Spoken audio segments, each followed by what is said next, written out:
Rich man insults black passenger then freezes when he learns the man owns the airline. The air in the first-class lounge at JFK International Airport hung thick with the scent of overpriced coffee and polished leather. Marcus Tate, a black man in his early 40s, sat quietly in a corner, his eyes scanning a tablet, his navy blazer crisp but unassuming. His calm demeanor belied the weight of his presencia man who'd built an empire from nothing, now the majority shareholder of Horizon Airlines. He was used to blending in, observing, letting the world underestimate him. It was a habit born from years of navigating spaces where his skin made him a target before his success could speak. Across the lounge, Richard Hargrove swaggered in, his tailored suit screaming wealth, his voice dripping with entitlement. A tech mogul with a reputation for ruthlessness, Hargrove was the kind of man who measured worth in bank accounts and connections. He'd just closed a deal in New York and was headed back to Silicon Valley, his ego inflated, his patience thin. The lounge was crowded, and when a harried attendant asked Hargrove to wait for a seat, his temper flared. "You've got to be kidding me," Hargrove snapped, loud enough for heads to turn. His eyes scanned the room, landing on Marcus, who was quietly sipping his coffee. "Why's he got a seat? This place is supposed to be exclusive." The word "he" carried a venom that made the attendant flinch. Marcus didn't look up, but his grip on the tablet tightened. The attendant, a young woman named Sarah, stammered, "Sir, everyone here is a priority passenger." "Priority?" Hargrove cut her off, his voice rising. "I paid for exclusivity, not to share space with this." He gestured toward Marcus, his sneer unmistakable. The lounge fell silent, the hum of conversation replaced by a suffocating tension. A few passengers shifted uncomfortably, their eyes darting between Hargrove's reddening face and Marcus's stoic calm. Marcus finally raised his head, his dark eyes locking onto Hargrove's. "You got a problem with me sitting here?" His voice was steady, almost too calm, like the quiet before a storm. Hargrove scoffed, stepping closer. "I've got a problem with people who don't belong in places like this. You're taking up space that's meant for those who've earned it." The words hit like a slap, but Marcus didn't flinch. He stood slowly, his 6-foot frame unfolding with a quiet power. "Earned it?" he repeated, his voice low but cutting. "Tell me, what makes you think you've earned more than me?" The room was a powder keg. Sarah hovered nearby, her hands trembling as she tried to intervene. "Gentlemen, please, stay out of this," Hargrove barked, his eyes never leaving Marcus. "You think you can just waltz in here and act like you own the place? I know your type." Marcus's jaw tightened, but his voice stayed even. "My type? Enlighten me." Hargrove's lips curled into a cruel smile. "You know exactly what I mean. Don't play dumb."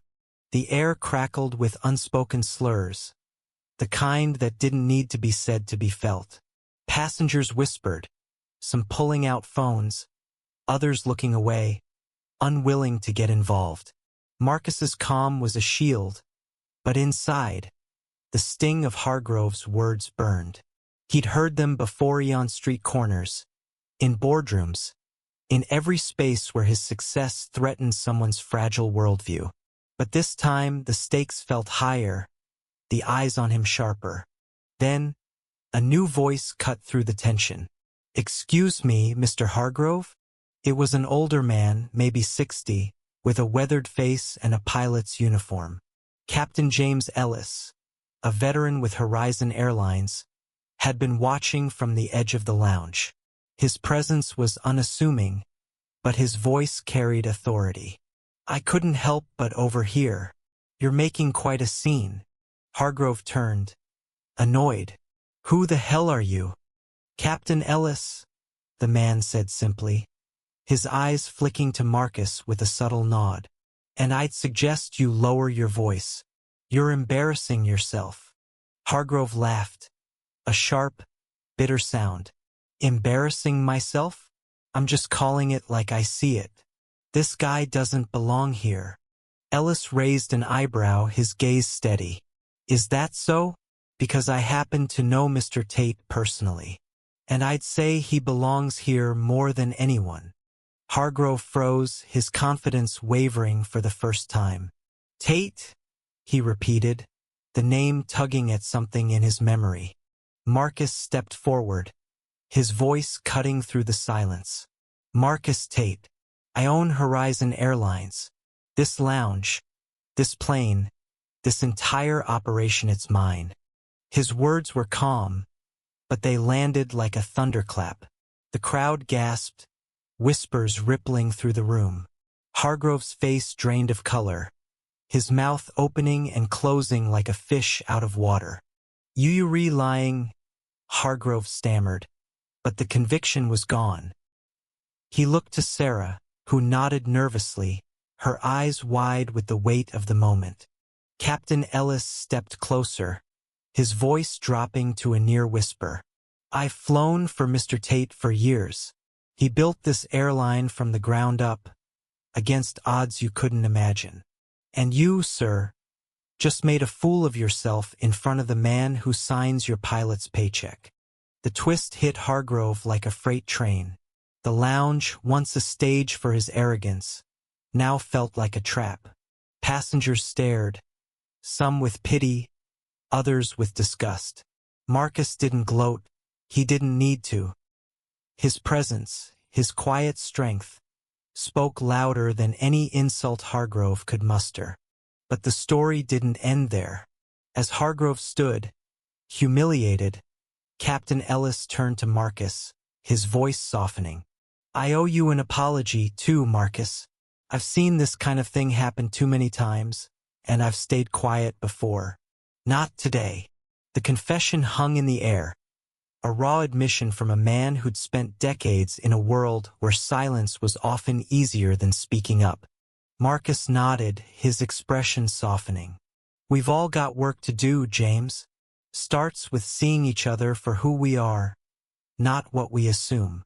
The lounge slowly returned to life, the tension easing like a held breath released. Hargrove slunk away, his bravado shattered, his suitcase dragging behind him. Marcus sat back down, his tablet forgotten, his eyes on the horizon beyond the glass walls.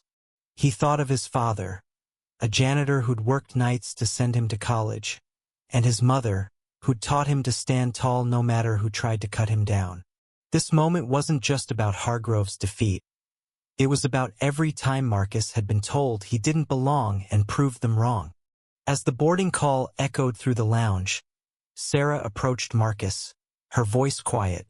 I'm sorry for what happened, Mr. Tate. I should have done more. Marcus smiled, his warmth disarming.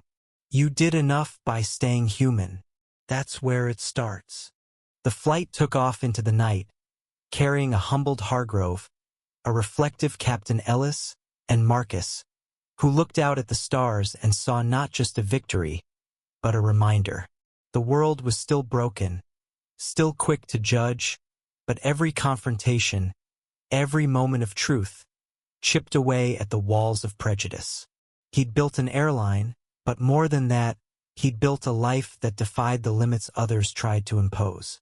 What do you think? Where does justice lie in a clash of pride and prejudice? And how do we heal the divides that fuel these moments?